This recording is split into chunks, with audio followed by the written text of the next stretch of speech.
Biosynthesis of acetyl choline. तो Colin जो हमारा होता है वो सिंथेसाइज होता है लीवर में।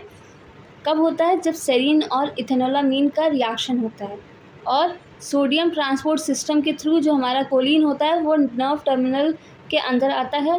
फिर जो एसिटाइल कोलिन हमारा था वो सिंथेसाइज होता है कोलिन और एसिटाइल को एंजाइम ए, और ये सारा काम जो ACH की प्रिपरेशन होती है वो एसिटाइल कोलिन ट्रांसफरेज एंजाइम की प्रेजेंस में होता है। नेक्स्ट स्टोरेज जो होता है, जो हमने स्टोरेज वेसिकल्स देखे थे, तो ये जो स्टोरेज वेसिकल्स होते हैं ये न्यूली फॉर्म्ड होते हैं ACH को स्टोर करने के लिए, और इन वेसिकल्स में मोर देन 1000 मॉलिक्यूल्स आ सकते हैं एसिटाइल कोलिन के, और ये प्रोटेक्ट करते हैं हाइड्रोलिसिस के, मतलब कि एसिटाइल कोलिन का डिग्रेडेशन ना हो। नेक्स्ट रिलीज़ कैसे होता है? तो जो एसिटाइल कोलिन होता है वो रिलीज़ होता है ग्रेन्यूल से, और ये नर्व एक्शन पोटेंशियल इन्फ्लुएंस करता है, जिससे जो कैल्शियम आयन चैनल था उसका ओपनिंग होता है। तो एक फ्लोचार्ट देख लेते हैं। स्टिमुलेशन होता है, फिर एक्टिवेशन होता है नर्व मेम्ब्रेन का, कैल्शियम आयन एंटर करता है।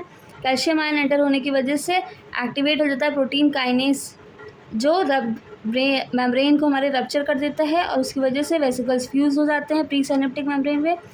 फिर वेसिकल्स डिस्चार्ज करते हैं एसिटाइल कोलिन और ड्रग्स रिसेप्टर से बाइंड कर देते हैं, और वो ड्रग रिसेप्टर कॉम्प्लेक्स बना देते हैं।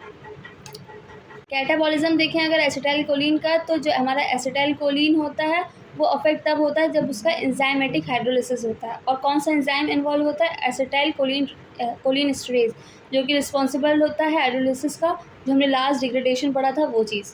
फिर एसिटाइल कोलिन जो होता है वो डिग्रेड होके होता है, ब्रेकडाउन होता है कोलिन और एसिटिक एसिड में।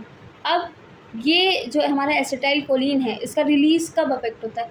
इसका रिलीज़ तब अफेक्ट होता है जब ब्यूटिलिनियम टॉक्सिन कॉज होता है, ब्यूटिलिनियम टॉक्सिन हमारी बॉडी में होता है, तब इस एसिटाइल कोलिन का रिलीज़ जो है वो इनहिबिट हो जाएगा। इतना ही था कैटाबॉलिज्म में।